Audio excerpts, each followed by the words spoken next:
It is July 10, 2024. The irony of Queers for Palestine. What is going on? We're going to do a deep dive into why that even exists. Why is that something? Also, the border crisis continues to this day, but it's giving way to what we think is going to be an election crisis as well. And CNN has done a poll that says 72% of voters think that Biden is too old. Folks, welcome to the program. Those are the top stories that we are going to be covering today. You can follow along over at wnd.com. That's where the stories exist. So please head over there and share the stories and read along as we get through this. So the first story, this is the top story over at WND Live, is the Queers for Palestine. An interesting development in the world of politics, as for those who are unfamiliar with the predominant religion among the Palestinians is Islam, and Islam is not known for being so open to the gay community, the LGBTQ plus whatever alphabet, whatever letter you want to throw in there these days. And just to give you a little bit of setup for this story here, let's go to clip number 8. I'm sorry, clip number 7. This is a Palestinian Muslim meeting here, cleric discussing homosexuals and how they should be treated in Palestine. Do we have that clip? شعبنا الفلسطيني المسلم لا يرضى أن يكون لوطي واحد يجاهر بفاحشته. هل ترضون أن يكون على أرض القدس وفلسطين لوطي واحد؟ هل ترضون؟ I mean, very passionate opinions on homosexuality, which varies very differently. We don't know if folks in the Queers for Palestinian movement have recognized or have seen this, because this next clip that we're going to show you before we bring in Elizabeth and David here is the drag queen story. There was a drag queen story hour, which got everybody to start chanting Queers for Palestine and Free Palestine. So let's look at this clip here. What we're going to do is we're going to shout, Free Palestine. Can I hear that? Free Palestine! If you're a drag queen and you know it, shout, Free Palestine! If you're a drag queen and you know it and you really want to show it, if you're a drag queen and you know it, shout, Free Palestine! Excellent. Incredible. Now, there's another drag queen out there on the scene. This person goes by the name of Lady Maga, and Lady Maga was interviewing another ally of the Queers for Palestine and shedding some light on the realities of the situation there. Let's watch that clip. And so I did a study abroad in the Middle East with Israel and Palestine. Would you say you're pro-Palestine or pro-Israel? Pro-Palestine.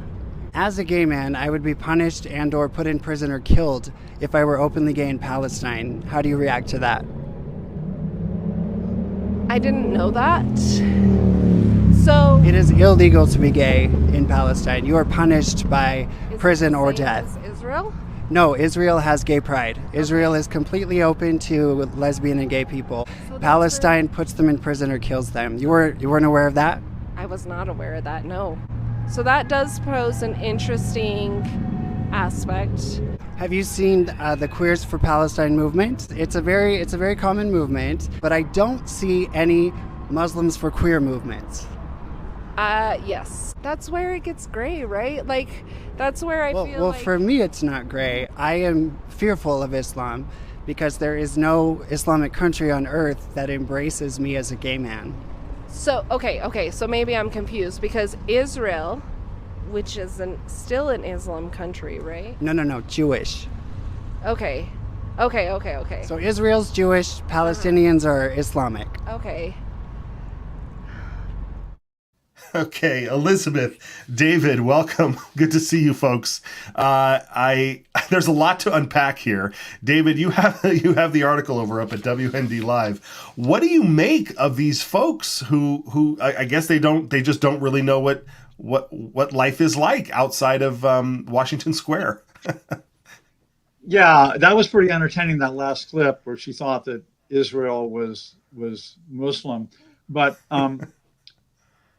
the reason that I wrote this story was because there's a larger story. This is something, the Queers for Palestine, Gays for Palestine is a very significant part of the whole national uprising, these anti-Israel demonstrations we see, not just at Columbia and Harvard, but all over the country, everywhere. In New York City, the White House, everywhere. And everybody's sort of shocked by this because America has always been the number one friend and ally and supporter of Israel, going back since its modern state's founding, like 76 years ago. So what's happening? And I wanted the Queers for Palestine is so insane. It's right on the surface. It's insane. This is really true that if you are gay and you go to Gaza or to the Judea, Samaria, or they call it the West Bank, okay, where another Palestinian area, you can be, if you're lucky, tried and convicted and incarcerated, more likely thrown off a roof, buried alive, have your head cut off, tortured, and then killed. And I have examples, documented examples, and everybody's seen these viral videos of gays being thrown off of the roof of tall buildings. We've seen them for years. Yeah. So what's with this? Okay. Now, this gal we just saw in the video said, "Oh, I didn't know that." But I can tell you there are, and you'll find them on Instagram, you'll find them online. There are gays who know this. They know that they would be killed if they go to Palestine, if they go to the Palestinian occupied areas, but they still support the Hamas and the Palestinian cause over Israel. And so well, let me stop you there real quick, David. Before we get into the deeper dive on this, Elizabeth, when you see you've studied this area for a long time, when you see these young people who don't even know the religion of the predominant religion in Israel, and just parrot these talking points that they see out there in the mainstream media and out on the streets, what is your reaction to where we are in this country in general, in Western society? Well, something that David said, we have here, I think, two of my favorite videos. The one of the college student that thinks that Israel is Muslim. Is that what she said? There was something weird about the way she said it. And then, so there's that ignorance displayed there. And yes, we have to understand that there's going to be a certain percentage of these people that are just wholly ignorant of everything having to do with the Middle East. They could not identify Libya on a map, right? So they don't know the Middle East. They also don't know the culture. They don't know the history. They know nothing about it. They're as dumb as rocks when it comes to the Middle East. And so they have different motivations. But then there are, as David said, a whole host, probably the majority of these people. Firstly, all the organizers and the funders of these are either Marxists or Islamists. They know the truth. But then the college professors, the advisors, anyone who's been in the university system for at least 2 or 3 or 4 years would most certainly know that it's a death penalty in all Islam to be a homosexual, even just to be a homosexual, let alone practice homosexuality. And so there are two different groups here. One is in the know and one is ignorant. And the ignorant ones, thank God, can be hopefully reached. Yeah, but the motivations behind this, and then I do want to go over to what David's going to say, because he wrote the article But the motivations behind this and the consequences, the influences on our society are so massive and many tentacled because it's complexity. Because here you have Marxists, which are the ones that want to burn America down and the West and rebuild it from a new foundation. And they're actually not really, according to Marxist ideology, that warm to homosexuality and these other versions thereof.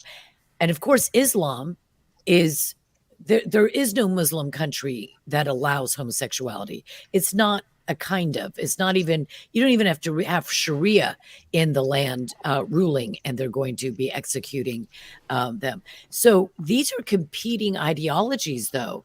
And there's all the intersectionality that comes into this. So they're working together because they're both oppressed. But in reality, what they want to be is to destroy America.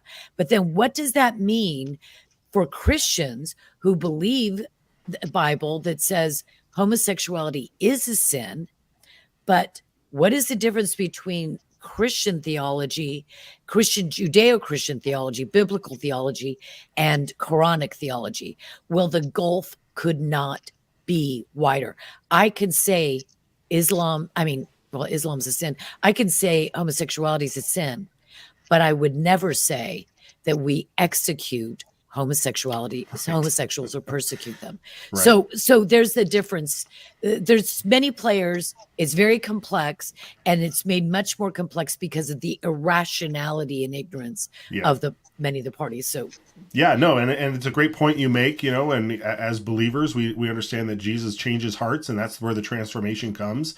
And so that's why we want to evangelize in that way. And when people are truly saved, they change their lifestyles. And we've seen it time and again. We don't just throw them off tops of buildings. But David, the point that you really bring out in your article over at WND Live, which is part of a larger segment, or it's a segment of a larger piece in the Whistleblower magazine that WND offers. Special report. Yeah, the special report there is your sort of you kind of dive into why this unlikely alliance has formed. Why are queers for Palestine and the relationship between Marxism and the oppressed and the oppressors? Can you let's dive into that? Give us the highlights here. Yeah, Matt. Before we went on the air, we were just chatting and saying that everything going on, and most people have come to this conclusion, is spiritual. It's a spiritual war. The whole idea that men can be women, and that little kids who are not old enough to vote or drive a car, it's okay to cut their body parts off. We're in a realm of demonic insanity where you can't just say, well, this is like Democrats and liberals believe in mutilating little children. No, we're in a spiritual realm. Again, most people who are thoughtful and right-minded realize this is totally spiritual. It's not just spiritual in that sense, like God and the devil. It is actually a religious war that we're in. The Christianity and Judaism, the people of the book. Okay, this is where America's, as we use the term, Judeo-Christian values came from. Okay, but we all know there's something wrong with our colleges. We're turning lunatics out of our colleges. Even our K through 12 education. You mentioned about the drag queen story hour, which is targeting toddlers. I have news for you. This religious war, on one side, I just said, we have Christianity and Judaism, okay, the biblical religions. On the other side, you have two religions. You have Islam and Marxism. And yes, Marxism is a religion. Don't tell me, no, you have to believe in God for it to be a religion. Buddhism is the fourth largest religion in the world. There are 500 million, with a B, adherents to Buddhism and does not believe in a personal God. Okay, so Marxism, this is too big a subject to kind of totally cover right now, but it has all the elements of a religion. So these two religions, which by the way would be at war with each other, Islam and Marxism, you put them in a room together and they'll be chewing each other up. But right now, they have a common enemy. And as it's been said for decades, the enemy of your enemy is your friend. And the common enemy is Judaism and Christianity. We're seeing it in terms of Israel and Judaism right now because of the war over there. But they have been at war with Christianity and Christian values forever. Okay. So when Hillary Clinton got up and said at a fundraising thing, said, half of Trump's supporters are deplorables and irredeemables, she's talking about Christians. She's talking about normal conservative Christians with Christian pro-life, normal moral values. So here's the thing. These young people that we're watching being interviewed, yes, ignorance is a big factor. They don't know crap. They don't know anything about Israel and about Jews and the history of that whole region. They don't know that, okay? But there's something else beyond ignorance. What they've been taught, this is the core of it. The religion that they are taught in their seminary now, in the colleges, okay, is that there are two types of people in the world, okay? There are the good people who are the oppressed, and there are the evil people who are the oppressors. There's the occupiers, those are the evil, like the Israelis, okay? And then there are the occupied, that's the good people, the Palestinians in their theology, okay? So you've got the occupiers, the oppressed, you have the discriminated against, that's the good people, blacks, Hispanics, Pacific Islanders, I don't even know what that is, okay? But always these lists of people that are the oppressed people, okay? And that includes Muslims, the black and brown people, okay? So therefore, here's the point. The gays, the LGBTQ crowd, okay, which look at themselves as oppressed and as discriminated against, they are brothers and sisters of these other people that are discriminated against, which is the Palestinians, the Hamas people. The fact that if B got their hands on A, they would throw A off a roof or cut their head off, okay? That's secondary. This is the Marxist dogma, the religious doctrine that these are our brothers and sisters. Kumbaya. We're all in there together. Doesn't matter that your brother wants to throw you off a roof. They're on the same side in this religion. That's really what's going on there. Yeah, and we see that we see that have played out throughout history. Once these the sort of the evildoers who don't allow freedom the way Christianity has allowed that to happen throughout the world, they eat each other after they gain power. Elizabeth, is that kind of your take on this as well? Oh yeah, that if we allowed this to continue in America, and hopefully in November and then January, this will all be overturned. And I do get the impression from hopefully future President Donald Trump that the education system is going to play a major part in his reforms, whether he dismantles the education, Department of Education, which would be a positive first step, but also reintroducing patriotism and the Christian values. To learn the American founding, which is an historical event or series of events, which is probably the single most important historical era and subject matter of all history for Americans. And Chinese have a different most important, and we all converge in the modern era, but our foundings are absolutely essential learning. You cannot learn American history, and especially the American founding, which is theological, ideological, philosophical, legal, all of these things. You cannot learn that without learning the truth, without learning the biblical principles that girded every single principle that the founders brought to the table in forming the Declaration of Independence. Their decision to actually separate from Great Britain, it was based on biblical principles. The setting up of our country, our rule of law and the legal system and the checks and balances, and all of these philosophies, all these principles, this whole well, you can't see it here, but I have just bookshelves just discussing, just whole bookcases just discussing this one central issue, and that is our founding. And if you do not bring in the Christian aspect, then you've literally just perverted in the most crucial way what our history is. So what has happened in the last 30, 40 years or more has been creeping in little by little.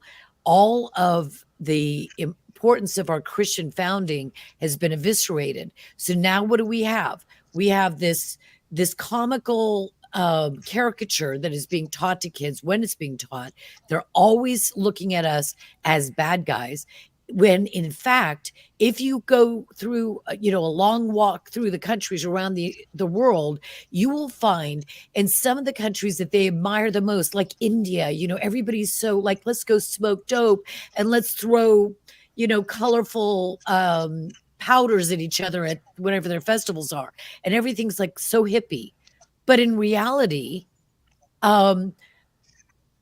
millions of little girls are forced into sex slavery in India, and the caste system. I mean, you could go on and on and on. Yeah. If those bubbles were burst, and if America's bubble wasn't burst, like you could actually learn the truth, we have our warts, right?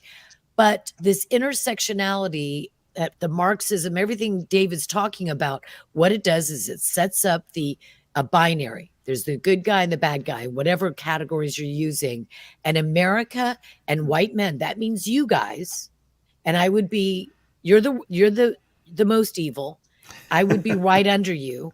And then everybody else is good. And so these kids are coming out of college and they don't even know their murderers are standing in front of them, and they're embracing them and uplifting them. They want Jews who have the biggest, and I do not approve of this, but Tel Aviv has the greatest pride parade. It's the most homosexual, transgender, whatever, friendly city in the world, according to homosexuals. And they would want to put in an Islamist, Sharia, Islamo-fascist state, sandwiching them on both sides. That'll work well. Yeah. First of all, how dare you assume my gender and pronouns? Really, that's thank you sorry for correcting that, Matt. I just want to add to Elizabeth's point. We were talking about like the Marxist influence on education in America, all that, but this would not be complete without mentioning that Islam, the other religion that I said is at war with Judeo-Christian America, Islam has had a major influence on the education these kids get too. You have a lot of oil money out in the Middle East. Oil-rich nations like Qatar, Saudi Arabia have donated billions, with a B, of dollars to American education. They've been doing it to our colleges since the 70s and since the 90s to K through 12 education. Most people don't know this. But Qatar just alone has donated $5 billion. Why? Because they love America? No, because they want to spread Islam, of course. And I have personally seen Chris Rufo, who's like a top investigative reporter. He published some of the curriculum that they are teaching. They are putting forth for kindergartners in my state of Oregon, teaching about Islam and basically, sugarcoating Islamic extremism and casting aspersions on Israel and so forth. So this is real. The effect that the Arab Muslim nations in the Middle East have had on American education is right up there alongside the Marxist influence. So no wonder these kids are so mixed up. So I don't want to give up on them, but they're in bad shape right now. Absolutely. All right. Well, like I said at the top of this, go over to wndlive.com. That is where you'll find this. No, it's just WorldNet Daily or WND. It's not live. Oh, I'm sorry. We are WND Live. WND.com. We are WND Live there, and we are WND over there. Yes. And get this top story that's sitting at the top of the page there. The next one we wanted to get into here, though, of course, is the border crisis. And this is incredible. Illegal alien gotaways exploded during Biden's open border crisis, as the data has shown.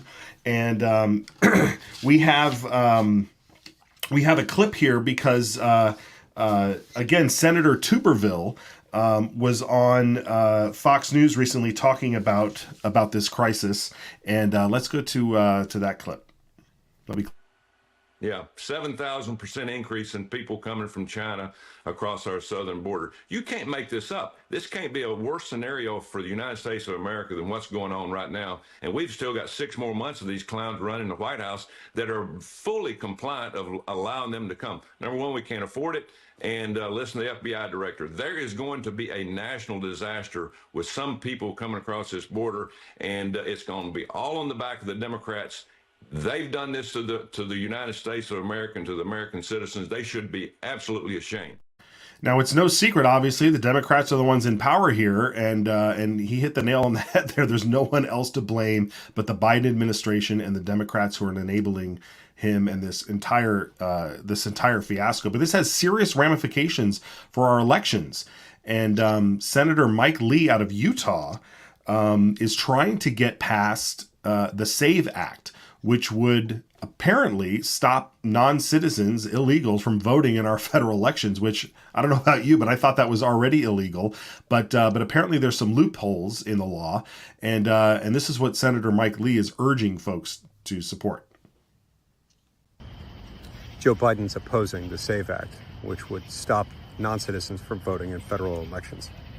This is crazy. He's the guy who let in millions upon millions of illegal aliens. The least he can do is make sure that they can't vote in these elections. We've got to get Congress to pass the SAVE Act. So, Elizabeth, David, we're at this point now where again, Tuberville said it. We're in the final, hopefully, the final 6 months of Biden's presidency here. But this election, this could be an election crisis coming up here, because it seems as though that the intent isn't really to allow these migrants to vote. It's just to increase the voter rolls so that perhaps they could just use these names and use the numbers to backfill.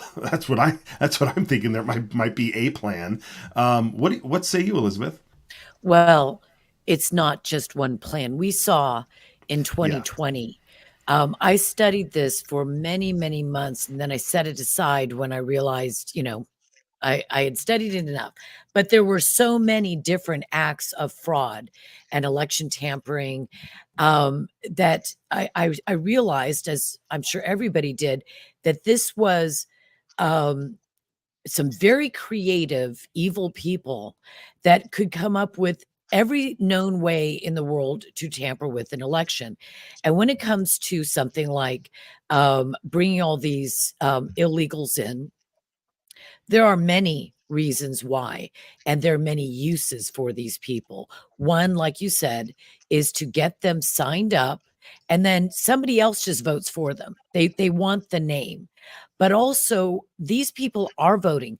Some of them I've seen migrants coming, illegal aliens. I'm sorry, I don't even use that term. Illegal aliens wearing Biden T-shirts coming over the border. They are being asked, who would you vote for? Like, why are you asking an illegal immigrant who they would vote for?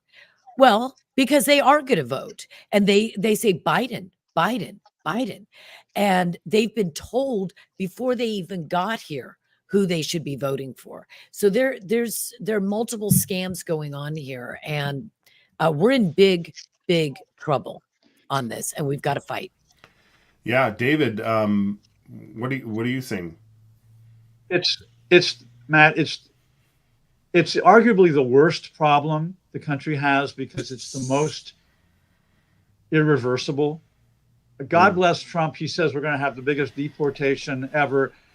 Excuse me, you are not going to deport tens of millions of people. That's not a thing. Okay. Yes, you can deport the rapists, the criminals, the highest priority, the ones that are obviously that you can convict of something. But this, when people look at this, okay, the idea that the Biden regime would intentionally open up our border to invite a full-scale foreign invasion of our country, okay?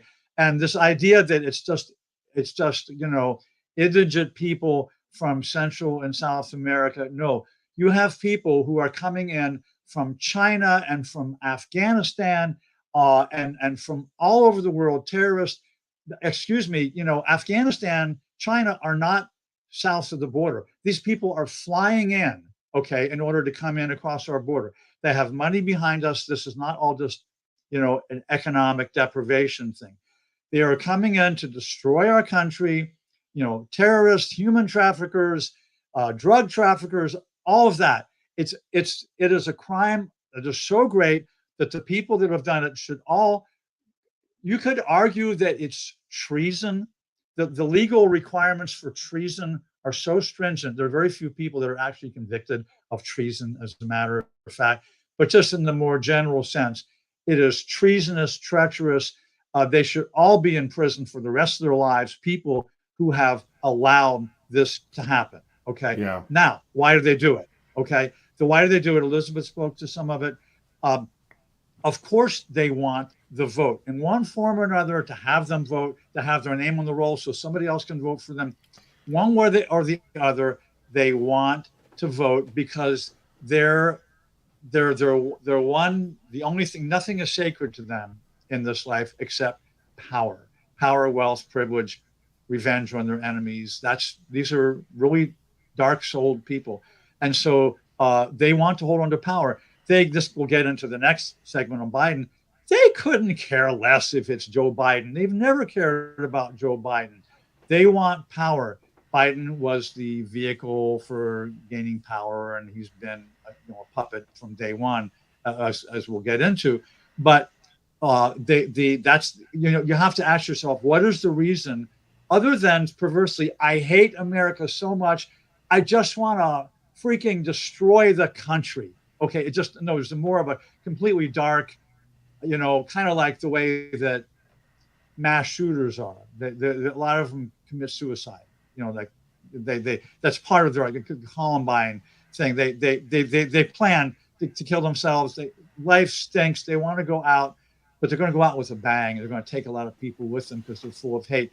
It's almost that mentality, these people that we have running the country and allowing this, because this may not be fixable. I don't mean to sound so morbid. It may not be fixable to get so many people in this country. Okay, David, I disagree. Trump will do a lot of good. Okay, I disagree. Go, I just very much, my brother, we've worked together for 27 years or something like that. 20 years, 25 years, whatever. Anyway, the point is this. It's about political will, and major population transfers have taken part in history, most notably India, Pakistan. There didn't used to be a Pakistan, but when you have Islam as an empire invading and colonizing, then of course you have to split up countries someday later in the future, and that's what happened to poor India. So now there's two countries. There are actually three, because Bangladesh used to be East Pakistan. They did a massive transfer of populations. Now, those people in Pakistan and in India that made this transfer were there legally. It wasn't that they were illegals. If the Greeks and Turks could transfer 1.5 million people, if the Indians and Pakistanis could transfer 1 million, 2 million, however many it ended up. There's so many of these that I don't remember all the numbers, but they are massive. Then why can't a country that has been illegally invaded? So this is not really a crisis. This is the intentional destruction of the United States as we know it. Yes, the land will still be there. You and I will still be here, but we will also have eviscerated our culture. We will have eviscerated the rule of law. Everything is on the table now. Nothing is illegal. The fact that the president could do this for 3.5 years and the Congress does not have the you-know-whats to have stopped them is utterly, well, it is so shocking, but it is more than that. It is an indicator that the American people have gotten to the point where they're willing to just be destroyed because it takes too much mental courage to fight it. But there are those of us like the three people here talking, and so many others, millions of Americans that are willing to fight. And I don't mean I want to go out and shoot somebody, but what I'm saying is this. When President Trump comes into office, number one, the first thing he should do is give notification. He should notify just in a national address, every one of you will be deported unless you go, say, for instance, you could be immediately registered and then we will go on. But 100% of you, you have 3 months to be registered or have left this country. We're registering you as illegals, not as asylum seekers, not as, whatever. You're here illegally. We're going to register you and then we'll talk. But if you don't register, the moment we catch you, you are gone, and you will be part of a facial recognition, DNA, and fingerprinting database, which will be nationwide. We will put in a law that if you come over this border again, because you got a chance and you didn't take it, then there will be grave penalties. Another thing that I would do is I would go south of our border and talk to various countries that have strong populist, libertarian, or conservative values, their leaders, and say, we would like to open up or convert an existing major prison system in your country. We will subsidize it. We will pay you for each person we send there. We convict them, and we set those that are, instead of housing illegal aliens at the tune of probably $100,000 a year, because our real estate and our personnel, food, everything is more expensive here. We send them to Guatemala or San Salvador, El Salvador, Brazil, Argentina, I don't care where. And that's where they're housed until they fulfill their prison term. The rapists, the murderers, the robbers, the assaulters, the hooligans, send them south of the border. Donald Trump can make that deal. And I believe that everyone who doesn't register needs to be immediately deported. And I believe that we can do this. What says the world that we have to accept criminals as they walk over their border and then say, well, gee, we can't make them go back? Of course we can. This is my country and your country. It's not their country. And the other thing I would say is this, that the federal government has President Biden and his nefarious colleagues are the biggest sex slavery traffickers and pedophile traffickers in the world. And we are sitting here, while we're sitting here, there are perhaps even hundreds of thousands of children as young as 2 and 3 years of age who have been trafficked because of our health and education. HHS secretary and Mayorkas and all this, they have changed the law so that you can't even whistleblow on the sex trafficking that is happening. And the major cartels are the ones that are bringing children in. None of them, only 10% of them are related to the adults that they're with. They're being trafficked by rapists and slaveholders. And they're being brought into the United States to be sexually abused for the next 20, 30 years until they commit suicide and they're on drugs. And so there are so many layers of illegality and immorality, of moral outrage that we should have against this. And I want them out. Every last one, save for, there should be some kind of a program that says, if you are educated, if you can be proven to be a law-abiding citizen, if you bring something of merit to this country, we will consider apply. We'll give you one chance to apply for that, and all the rest go. So Elizabeth, it certainly sounds like, Elizabeth, you've made your pitch for DHS secretary. So let's clip this out and send this to the Trump campaign. David, just a quick comment. So I like what you said, Elizabeth. In a way, you're making my point. It is a massive Herculean task I'm so ready. Compared to Trump. Like I mentioned about the transgender recruitment of our children. Okay. Trump says, I will stop that on day one. Bang. Okay. He could, and I believe he could. It would stop. Okay. Executive order has been used for all kinds of things. So he can't just pass an executive order and make all the illegal immigrants and the sex traffickers and all that go away. So yes, I liked that, was very well thought out, and that was I will withdraw the comment that it's impossible. God, all things are possible. Maybe I didn't mean to beat you down.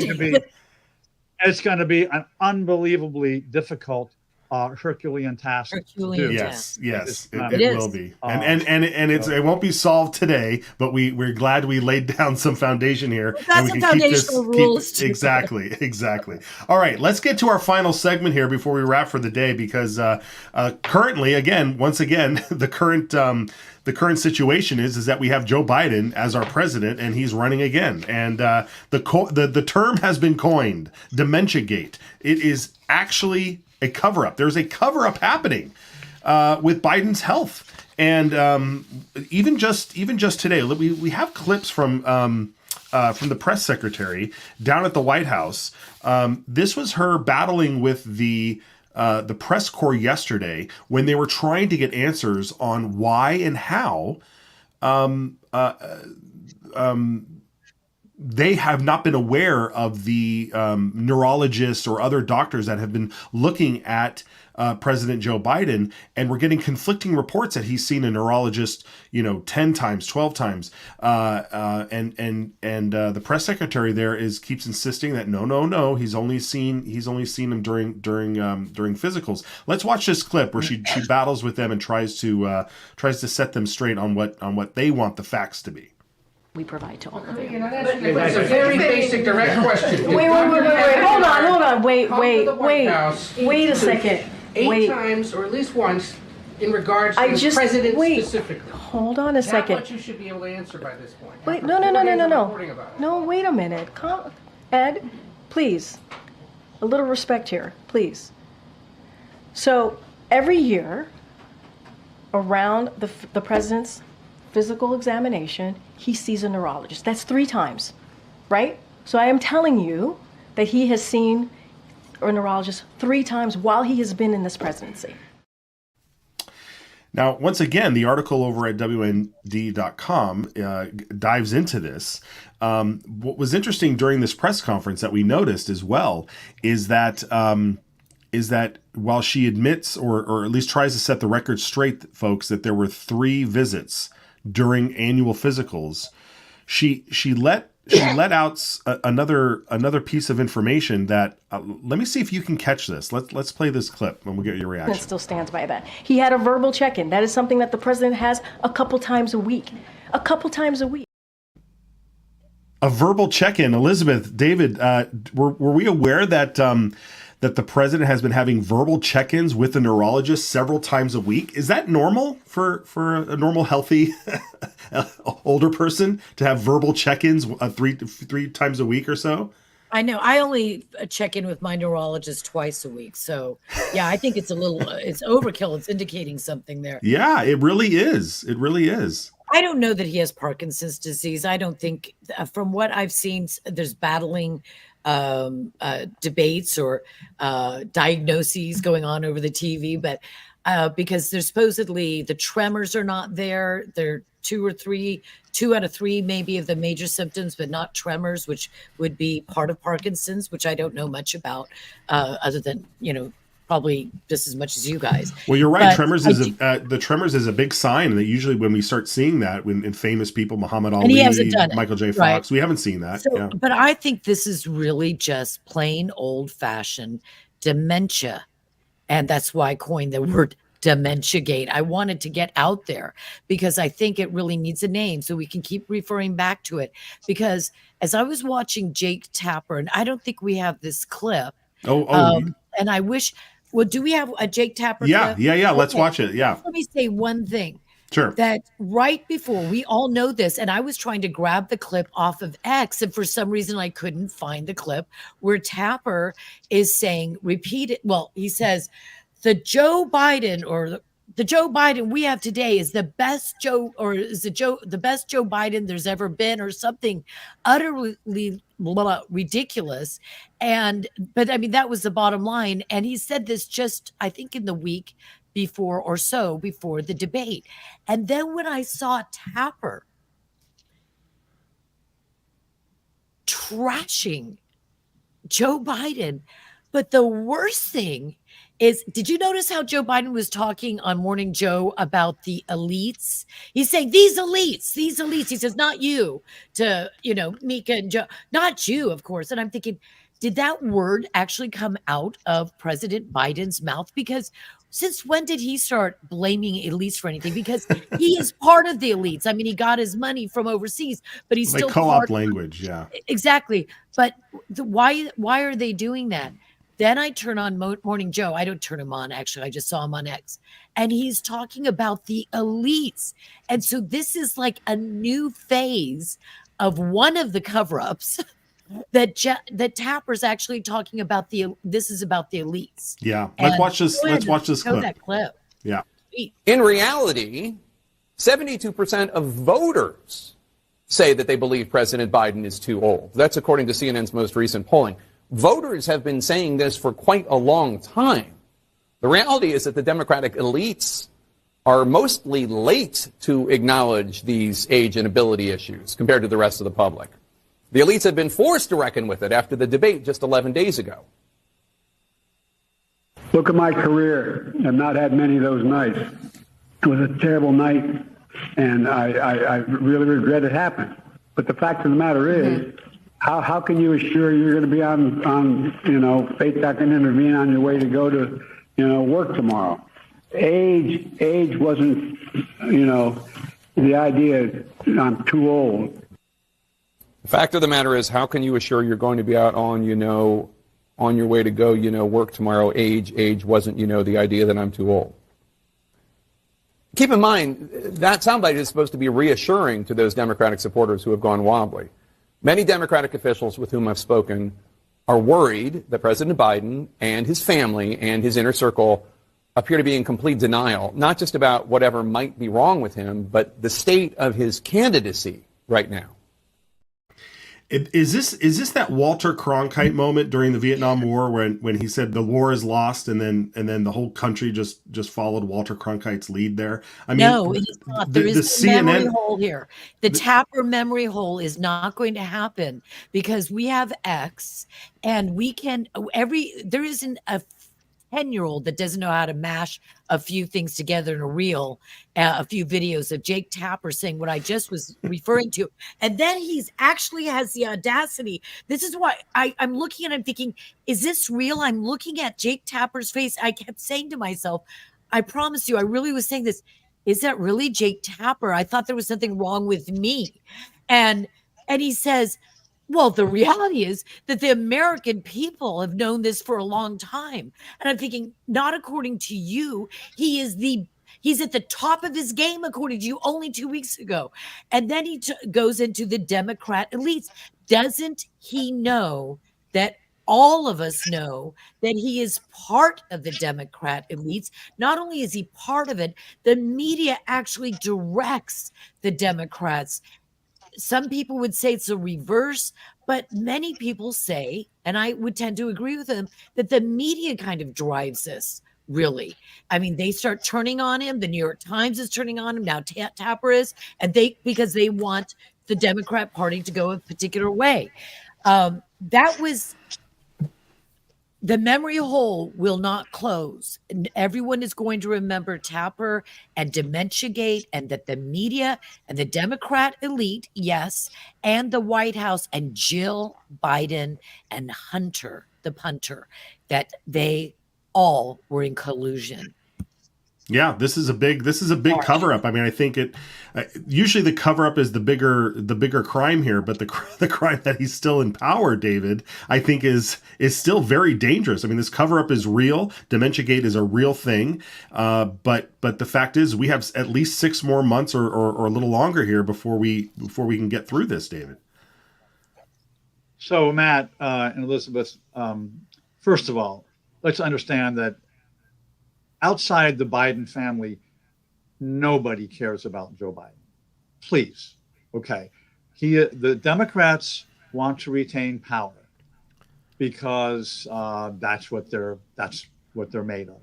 Okay, but within that, there is this sub dynamic of the Biden family wants to retain power. Jill and Hunter, Hunter Biden, he's like one of the top, political strategists in the country right now. Wait a minute. I thought this guy was like the most corrupt, evil guy. No, he's in the like a few oil months business. ago. He's in the oil business, David, and medical business. Yeah.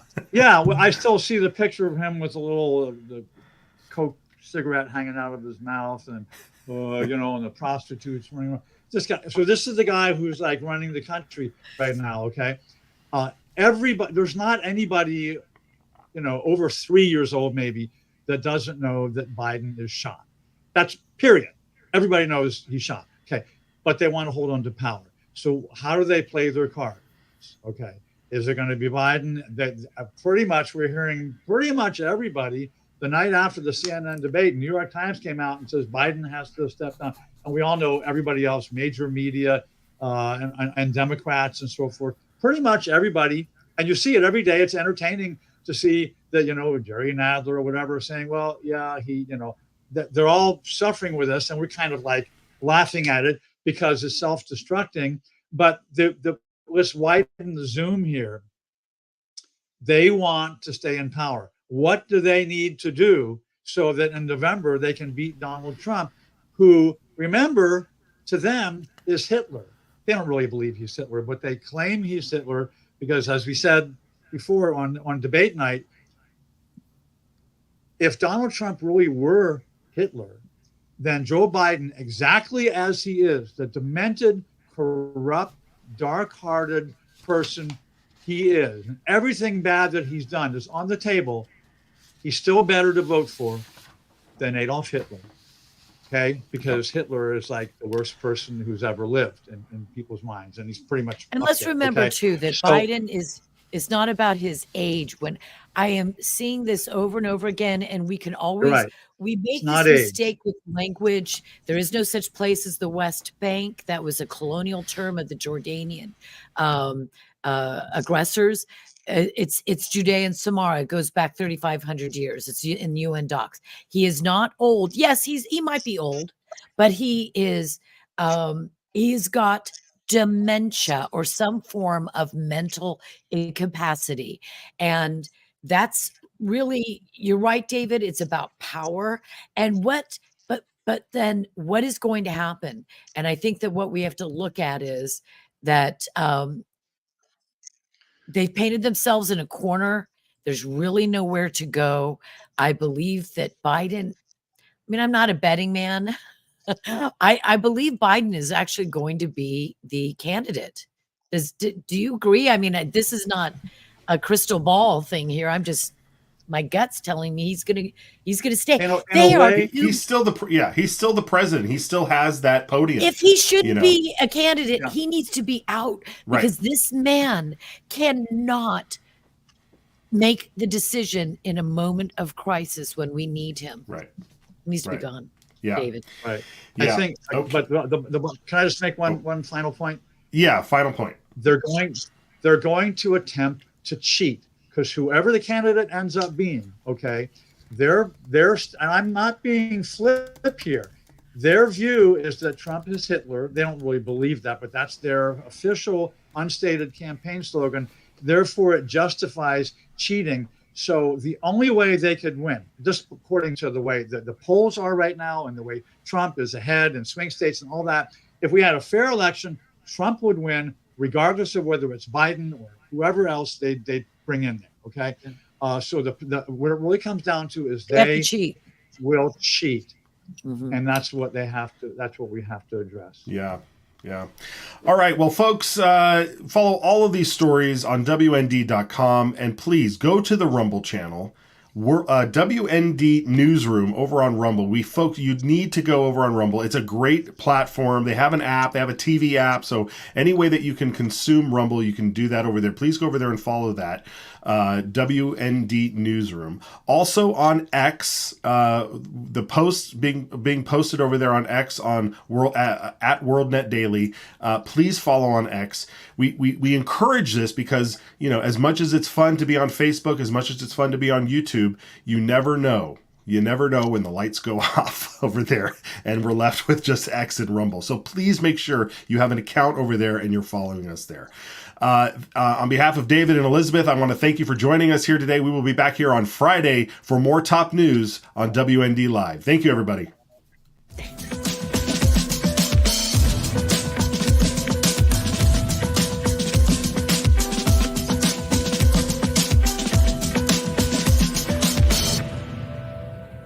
End of quote.